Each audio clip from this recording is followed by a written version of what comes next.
瞓覺嘅。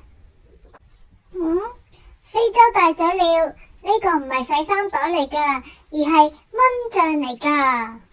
咦？我都唔知呢度有蚊喎。有噶，仲好大隻添噶。我一諗起佢就成身起晒蚊瘌，哎呀，好痕啊！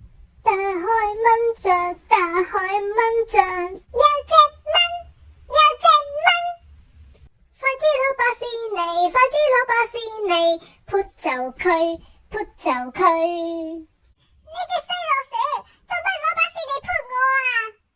你咁大隻蚊，我哋啲老鼠一諗起你就成身生晒紅疹啊！咦，真係好痕啊！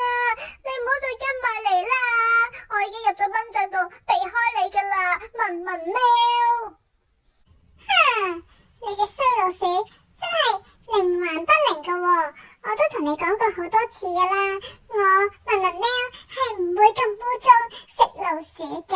咁好啦，希望大家俾啲掌聲我聞聞喵。仲有我老鼠，耶，撲走咗佢啦！唉，呢隻衰老鼠做咩又撲我喎？唉，都話咗噶啦，我唔會食佢噶嘛。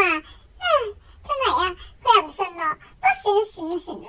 唉，各位觀眾，希望大家中意呢一首打開蚊帳，打開蚊帳，有隻蚊，有隻蚊，快啲攞把扇嚟，快啲攞把扇嚟，撲走佢，撲走佢。呢一首歌係租點嘅，打開蚊帳，希望大家可以都俾啲掌聲佢啦。咁好啦，希望大家中意呢條片啦，記得訂閱、點讚、建設性留言，仲有撳埋個鐘仔啊！咁我哋下次有新片嘅時候呢，就會第一時間通知你噶啦。仲有啊，各位朋友仔，歡迎點歌噶！如果想點歌，就記得留言區度留言話俾我聞聞喵知啦。咁好啦，我哋下集再見啦，拜拜。